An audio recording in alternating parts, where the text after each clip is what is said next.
The Strange Case of Doctor Jekyll and Mr. Hyde, by Robert Louis Stevenson. Part I. Story of the Door. Mr. Utterson the lawyer was a man of a rugged countenance that was never lighted by a smile, cold, scanty, and embarrassed in discourse, backward in sentiment, lean, long, dusty, dreary, and yet somehow lovable.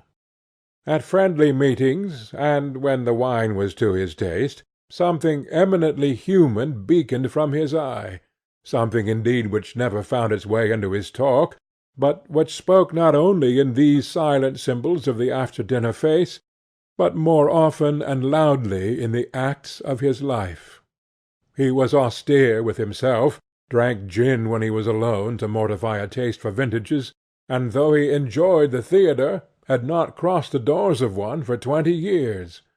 But he had an approved tolerance for others, sometimes wondering, almost with envy, at the high pressure of spirits involved in their misdeeds, and in any extremity inclined to help rather than to reprove. "I incline to Cain's heresy," he used to say quaintly. "I let my brother go to the devil in his own way." In this character it was frequently his fortune to be the last reputable acquaintance and the last good influence in the lives of down-going men, and to such as these, so long as they came about his chambers, he never marked a shade of change in his demeanour. No doubt the feat was easy to Mr. Utterson, for he was undemonstrative at the best, and even his friendship seemed to be founded in a similar catholicity of good nature. It is the mark of a modest man to accept his friendly circle ready-made from the hands of opportunity, and that was the lawyer's way. His friends were those of his own blood, or those whom he had known the longest. His affections, like ivy, were the growth of time. They implied no aptness in the object. Hence, no doubt, the bond that united him to Mr. Richard Enfield, his distant kinsman, the well-known man about town. It was a nut to crack for many what these two could see in each other, or what subject they could find in common. It was reported by those who encountered them in their Sunday walks, that they said nothing, looked singularly dull, and would hail with obvious relief the appearance of a friend. For all that, the two men put the greatest store by these excursions, counted them the chief jewel of each week, and not only set aside occasions of pleasure, but even resisted the calls of business, that they might enjoy them uninterrupted. It chanced on one of these rambles that their way led them down a by-street in a busy quarter of London. The street was small and what is called quiet, but it drove a thriving trade on the week-days. The inhabitants were all doing well, it seemed, and all emulously hoping to do better still, and laying out the surplus of their grains in coquetry, so that the shop-fronts stood along that thoroughfare with an air of invitation, like rows of smiling saleswomen. Even on Sunday, when it veiled its more florid charms, and lay comparatively empty of passage, the street shone out in contrast to its dingy neighbourhood, like a fire in a forest, and with its freshly painted shutters, well-polished brasses, and general cleanliness and gaiety of note, instantly caught and pleased the eye of the passenger. 2 doors from one corner, on the left hand going east, the line was broken by the entry of a court, and just at that point a certain sinister block of building thrust forward its gable on the street. It was 2 stories high, showed no window, nothing but a door on the lower story and a blind forehead of discoloured wall on the upper, and bore in every feature the marks of prolonged and sordid negligence. The door, which was equipped with neither bell nor knocker, was blistered and distained. Tramps slouched into the recess and struck matches on the panels. Children kept shop under the steps. The schoolboy had tried his knife on the mouldings. and for close on a generation no one had appeared to drive away these random visitors, or to repair their ravages. Mr. Enfield and the lawyer were on the other side of the by-street, but when they came abreast of the entry, the former lifted up his cane and pointed. "Did you ever remark that door?" he asked, and when his companion had replied in the affirmative, "It is connected in my mind," added he, "with a very odd story." "Indeed?" said Mr. Utterson, with a slight change of voice. "And what was that?"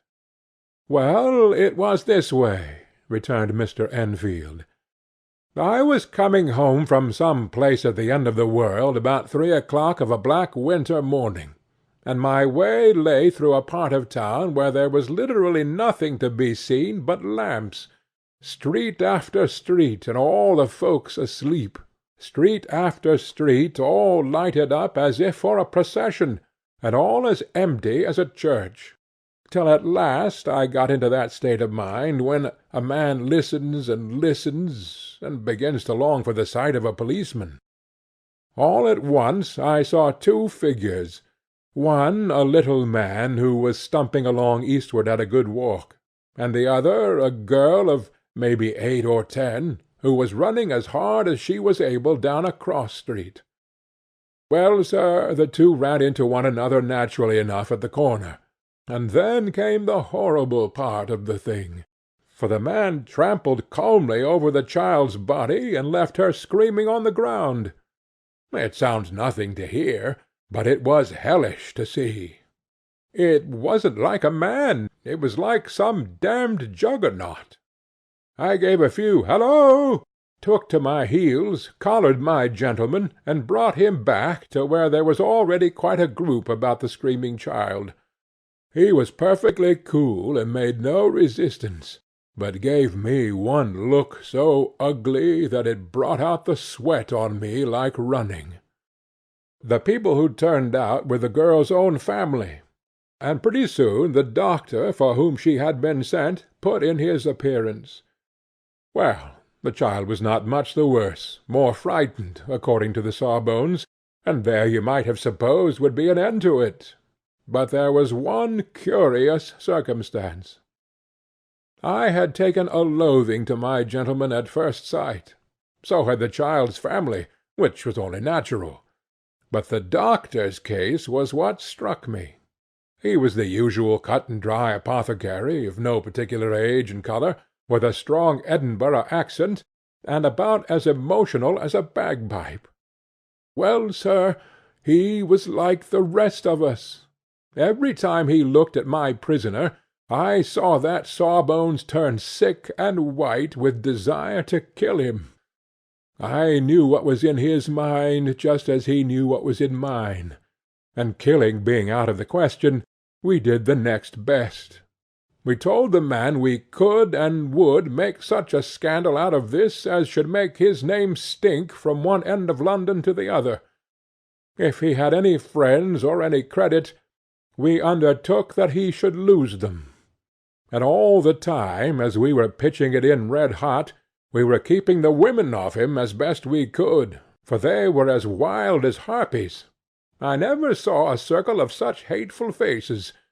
And there was the man in the middle, with a kind of black sneering coolness, frightened too, I could see that, but carrying it off, sir, really like Satan. "If you choose to make capital out of this accident," said he, "I am naturally helpless. No gentleman but wishes to avoid a scene," says he. "Name your figure."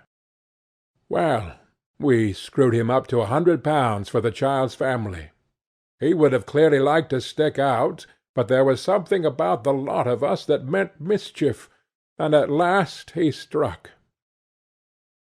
The next thing was to get the money, and where do you think he carried us but to that place with the door?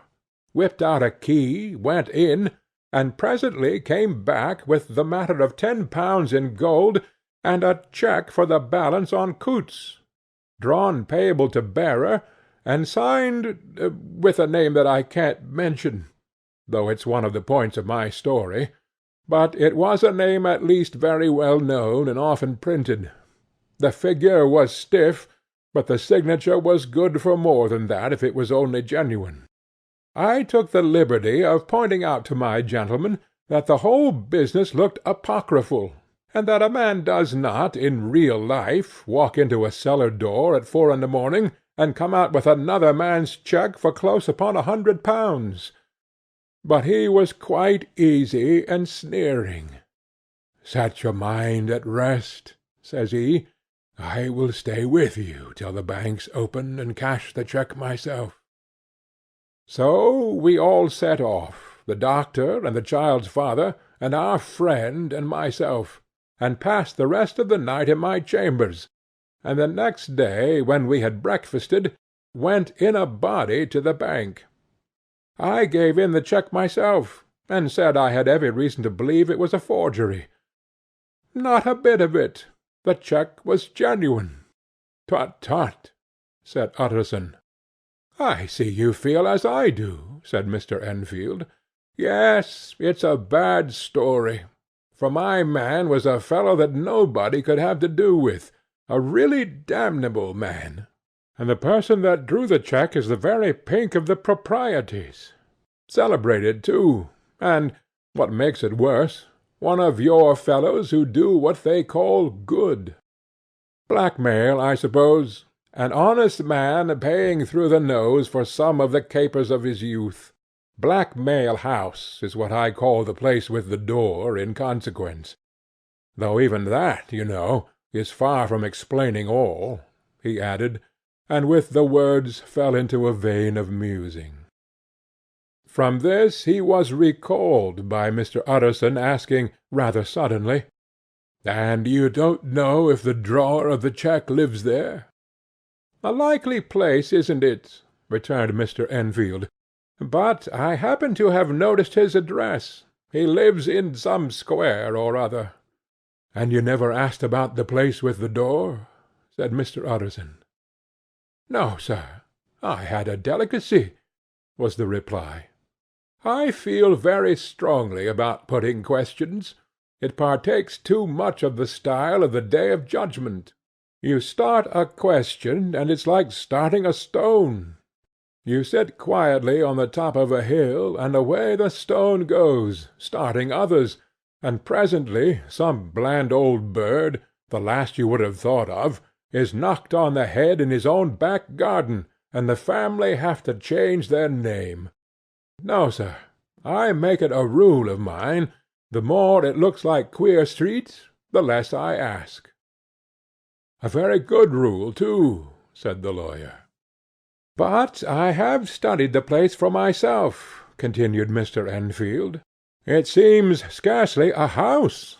There is no other door, and nobody goes in or out of that one but once in a great while the gentleman of my adventure. There are 3 windows looking on the court on the first floor, none below. The windows are always shut, but they're clean. And then there is a chimney which is generally smoking, so somebody must live there. And yet it's not so sure, for the buildings are so packed together about the court that it's hard to say where one ends and another begins."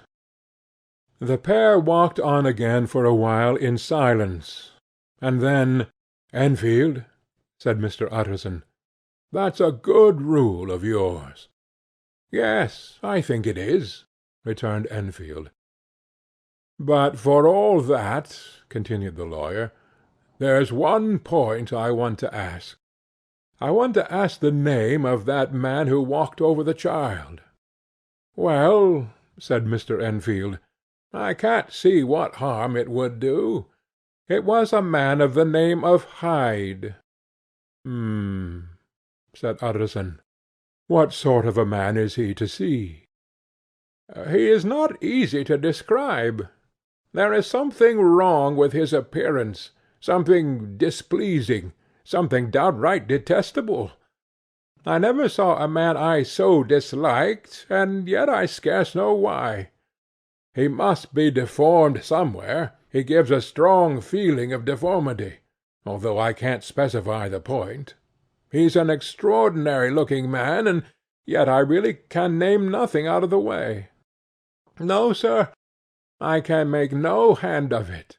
I can't describe him, and it's not want of memory, for I declare I can see him this moment." Mr. Utterson again walked some way in silence, and obviously under a weight of consideration. "You are sure he used a key?" he inquired at last. "My dear sir," began Enfield, surprised out of himself. "Yes, I know," said Utterson. "I know it must seem strange. The fact is, if I do not ask you the name of the other party, it's because I know it already. You see, Richard, your tale has gone home. If you have been inexact in any point, you had better correct it." "I think you might have warned me," returned the other, with a touch of sullenness. "But I have been pedantically exact, as you call it. The fellow had a key, and what's more, he has it still. I saw him use it not a week ago." Mr. Utterson sighed deeply, but said never a word, and the young man presently resumed. "Here is another lesson to say nothing," said he. "I am ashamed of my long tongue. Let us make a bargain never to refer to this again." "With all my heart," said the lawyer. "I shake hands on that, Richard." Search for Mr. Hyde. That evening Mr. Utterson came home to his bachelor house in sombre spirits, and sat down to dinner without relish. It was his custom of a Sunday, when this meal was over, to sit close by the fire, a volume of some dry divinity on his reading-desk, until the clock of the neighbouring church rang out the hour of 12, when he would go soberly and gratefully to bed. On this night, however, as soon as the cloth was taken away, he took up a candle and went into his business-room. There he opened his safe, took from the most private part of it a document endorsed on the envelope as Dr. Jekyll's will, and sat down with a clouded brow to study its contents. The will was holograph, for Mr. Utterson, though he took charge of it now it was made, had refused to lend the least assistance in the making of it. It provided not only that, in case of the decease of Henry Jekyll, M.D., D.C.L., LL.D., F.R.S., etc., all his possessions were to pass into the hands of his friend and benefactor Edward Hyde, but that in case of Dr. Jekyll's disappearance or unexplained absence for any period exceeding 3 calendar months, the said Edward Hyde should step into the said Henry Jekyll's shoes without further delay, and free from any burthen or obligation beyond the payment of a few small sums to the members of the doctor's household. This document had long been the lawyer's eyesore. It offended him both as a lawyer and as a lover of the sane and customary sides of life, to whom the fanciful was the immodest. And hitherto it was his ignorance of Mr. Hyde that had swelled his indignation. Now, by a sudden turn, it was his knowledge. It was already bad enough when the name was but a name of which he could learn no more. It was worse when it began to be clothed upon with detestable attributes, and out of the shifting insubstantial mists that had so long baffled his eye, there leaped up the sudden definite presentment of a fiend. "I thought it was madness," he said, as he replaced the obnoxious paper in the safe, "and now I begin to fear it is disgrace." With that he blew out his candle, put on a greatcoat, and set forth in the direction of Cavendish Square, the citadel of medicine, where his friend, the great Dr. Lanyon, had his house and received his crowding patients. If any one knows, it will be Lanyon, he had thought. The solemn butler knew and welcomed him. He was subjected to no stage of delay, but ushered direct from the door to the dining-room, where Dr. Lanyon sat alone over his wine. This was a hearty, healthy, dapper, red-faced gentleman, with a shock of hair prematurely white, and a boisterous and decided manner. At sight of Mr. Utterson, he sprang up from his chair and welcomed him with both hands. The geniality, as was the way of the man, was somewhat theatrical to the eye, but it reposed on genuine feeling. For these two were old friends, old mates both at school and college, both thorough respecters of themselves and of each other, and what does not always follow, men who thoroughly enjoyed each other's company. After a little rambling talk, the lawyer led up to the subject which so disagreeably preoccupied his mind. "I suppose, Lanyon," said he, "you and I must be the two oldest friends that Henry Jekyll has." "I wish the friends were younger," chuckled Dr. Lanyon, "but I suppose we are. And what of that? I see little of him now." "Indeed?" said Utterson. "I thought you had a bond of common interest." "We had," was the reply, "but it is more than 10 years since Henry Jekyll became too fanciful for me. He began to go wrong in mind, and though, of course, I continue to take an interest in him from old sake's sake, as they say, I see, and I have seen, devilishly little of the man. Such unscientific balderdash," added the doctor, flushing suddenly purple, "would have estranged Damon and Pythias." This little spirit of temper was somewhat of a relief to Mr. Utterson. They have only differed on some point of science, he thought; and being a man of no scientific passions, except in the matter of conveyancing, he even added, "It is nothing worse than that." He gave his friend a few seconds to recover his composure, and then approached the question he had come to put. "Did you ever come across a protégé of his, one Hyde?" he asked. "Hyde?" repeated Lanyon. "No, never heard of him, since my time." That was the amount of information that the lawyer carried back with him to the great dark bed on which he tossed to and fro until the small hours of the morning began to grow large. It was a night of little ease to his toiling mind, toiling in mere darkness and besieged by questions. 6 o'clock struck on the bells of the church that was so conveniently near to Mr. Utterson's dwelling, and still he was digging at the problem. Hitherto it had touched him on the intellectual side alone, but now his imagination also was engaged, or rather enslaved, and as he lay and tossed in the gross darkness of the night and the curtained room, Mr. Enfield's tale went by before his mind in a scroll of lighted pictures. He would be aware of the great field of lamps, of a nocturnal city, then of the figure of a man walking swiftly, and then of a child running from the doctor's, and then these met, and that human juggernaut trod the child down and passed on, regardless of her screams. Or else he would see a room in a rich house, where his friend lay asleep, dreaming and smiling at his dreams, and then the door of that room would be opened, the curtains of the bed plucked apart, the sleeper recalled, and lo, there would stand by his side a figure to whom power was given, and even at that dead hour he must rise and do its bidding. The figure in these two phases haunted the lawyer all night, and if at any time he dozed over, it was but to see it glide more stealthily through sleeping houses, or move the more swiftly, and still the more swiftly, even to dizziness, through wider labyrinths of lamp-lighted city, and at every street-corner crush a child and leave for screaming. And still the figure had no face by which he might know it.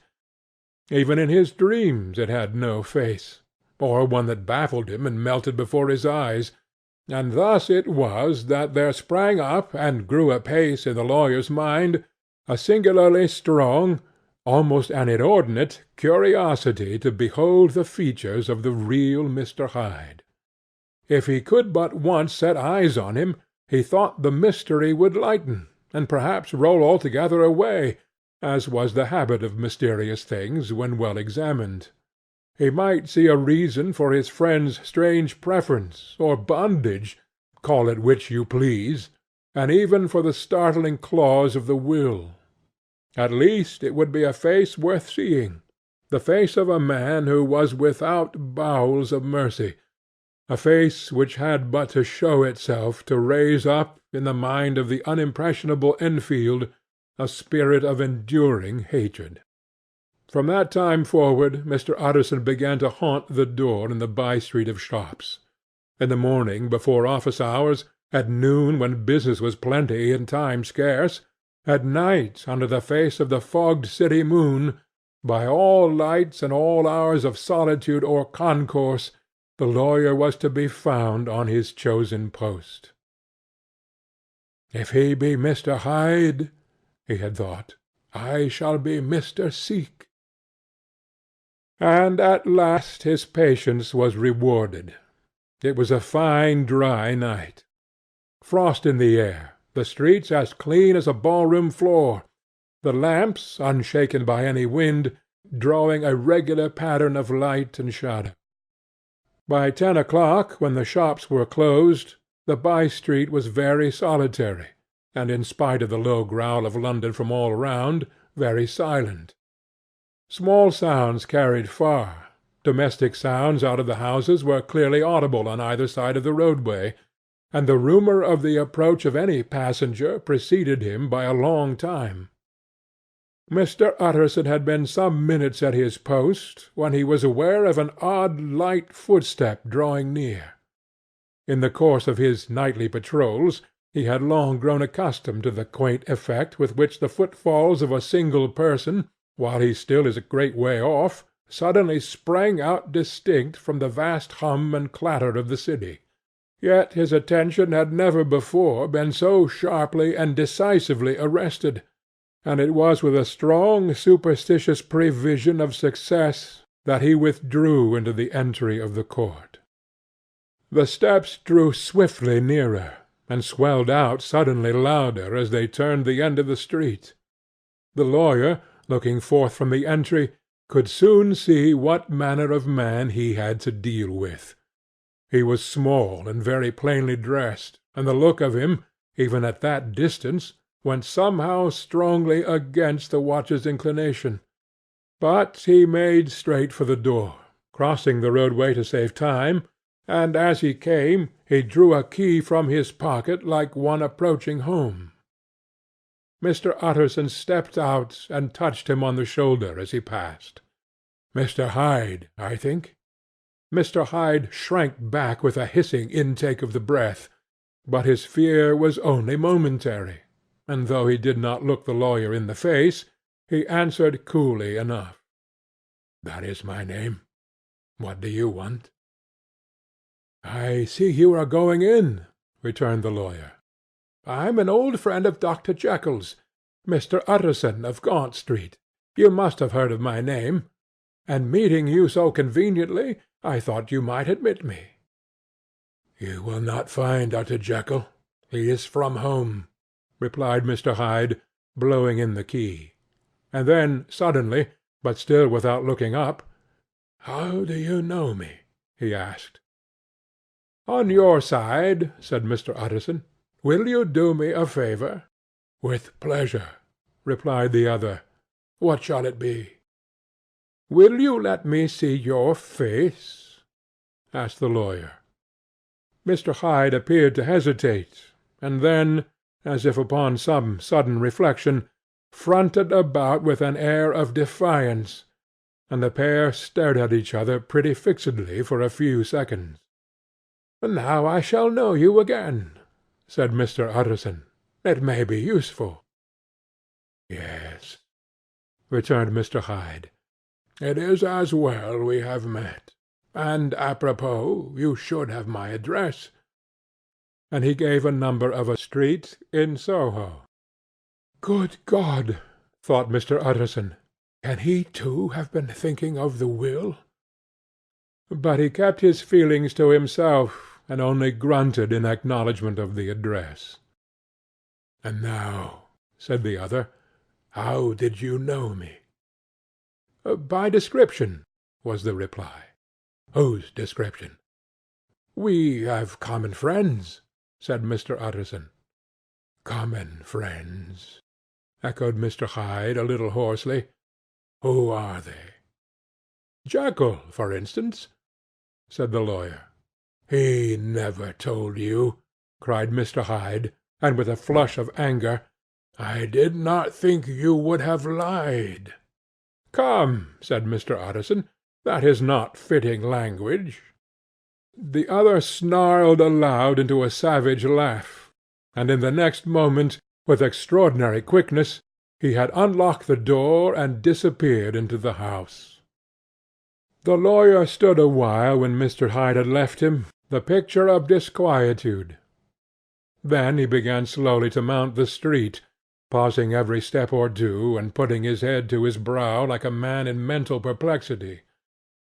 The problem he was thus debating as he walked was one of a class that is rarely solved. Mr. Hyde was pale and dwarfish. He gave an impression of deformity without any nameable malformation.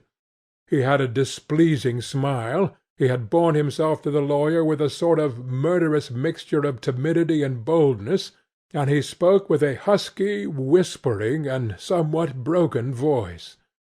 All of these were points against him, but not all of these together could explain the hitherto unknown disgust, loathing, and fear with which Mr. Utterson regarded him.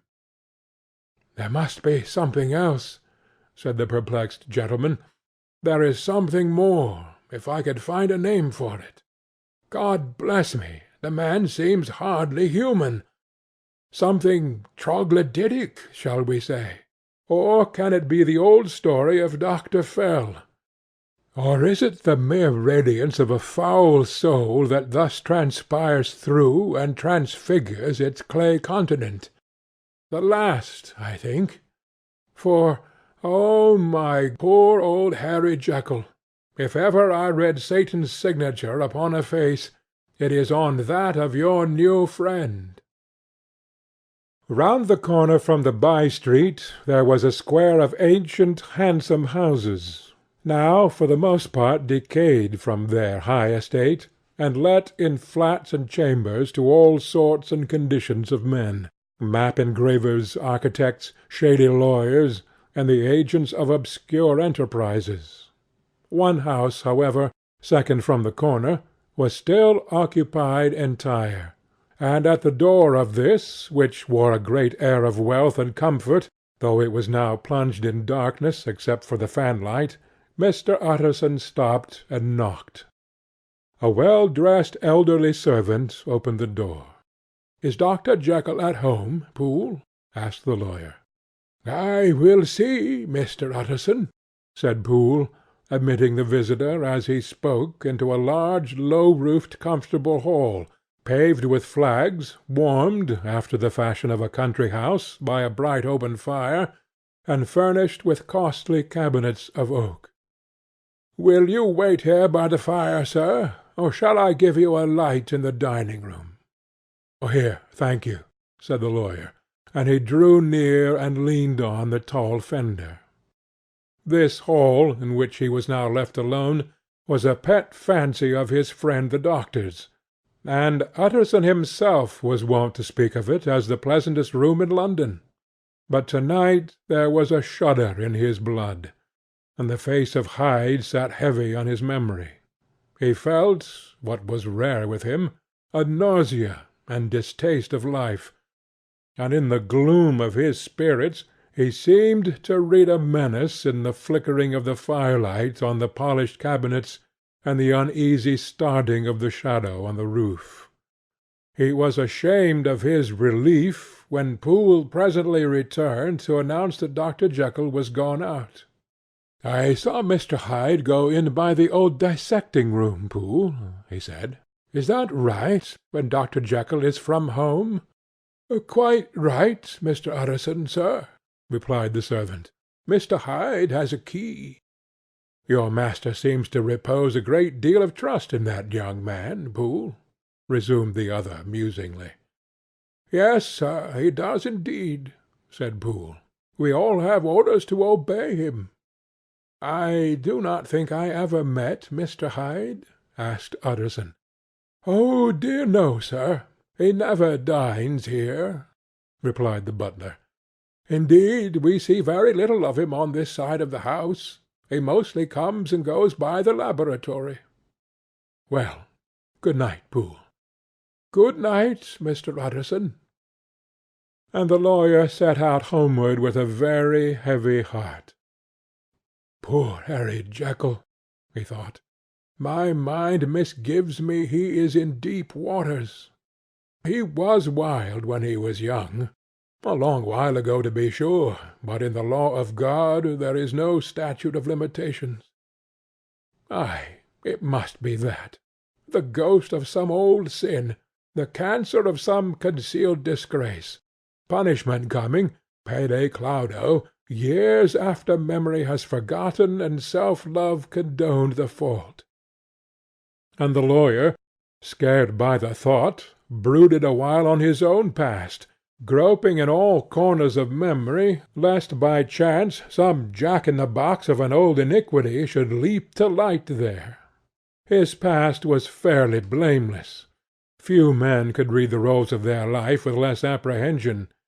Yet he was humbled to the dust by the many ill things he had done, and raised up again into sober and fearful gratitude by the many he had come so near to doing, yet avoided. And then, by a return on his former subject, he conceived a spark of hope. This Master Hyde, if he were studied, thought he, must have secrets of his own, black secrets by the look of him, secrets compared to which poor Jekyll's worst would be like sunshine. Things cannot continue as they are. It turns me cold to think of this creature stealing like a thief to Harry's bedside. Poor Harry, what awakening! And the danger of it, for if this Hyde suspects the existence of the will, he may grow impatient to inherit. I must put my shoulders to the wheel, if Jekyll will but let me," he added. "If Jekyll will only let me." For once more he saw before his mind's eye, as clear as transparency, the strange clauses of the will. Dr. Jekyll was quite at ease. A fortnight later, by excellent good fortune, the doctor gave one of his pleasant dinners to some 5 or 6 old cronies, all intelligent reputable men, and all judges of good wine; and Mr. Utterson so contrived that he remained behind after the others had departed. This was no new arrangement, but a thing that had befallen many scores of times. Where Utterson was liked, he was liked well. Hosts loved to detain the dry lawyer when the light-hearted and loose-tongued had already their foot on the threshold. They liked to sit awhile in his unobtrusive company, practising for solitude, sobering their minds in the man's rich silence after the expense and strain of gaiety. To this rule Dr. Jekyll was no exception, and as he now sat on the opposite side of the fire, a large, well-made, smooth-faced man of 50, with something of a stylish cast perhaps, but every mark of capacity and kindness, you could see by his looks that he cherished for Mr. Utterson a sincere and warm affection. "I have been wanting to speak to you, Jekyll," began the latter. "You know that will of yours?" A close observer might have gathered that the topic was distasteful, but the doctor carried it off gaily. "My poor Utterson," said he, "you are unfortunate in such a client. I never saw a man so distressed as you were by my will, unless it were that hide-bound pedant Lanyon, at what he called my scientific heresies.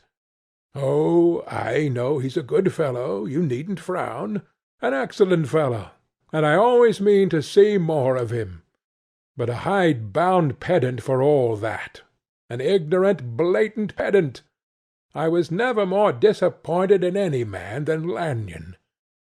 You know I never approved of it, pursued Utterson, ruthlessly disregarding the fresh topic. My will?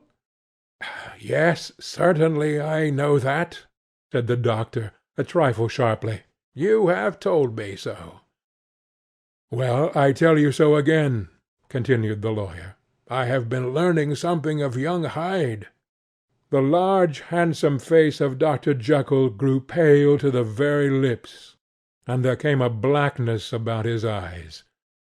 I do not care to hear more, said he. This is a matter I thought we had agreed to drop. What I heard was abominable, said Utterson. It can make no change. You do not understand my position, returned the doctor with a certain incoherency of manner. I am painfully situated, Utterson. My position is a very strange one. It is one of those affairs that cannot be mended by talking. Jekyll, said Utterson, you know me. I am a man to be trusted. Make a clean breast of this in confidence, and I make no doubt I can get you out of it. My good Utterson, said the doctor, this is very good of you. This is downright good of you, and I cannot find words to thank you in. I believe you fully. I would trust you before any man alive, aye, before myself, if I could make the choice. But indeed it isn't what you fancy. It's not as bad as that.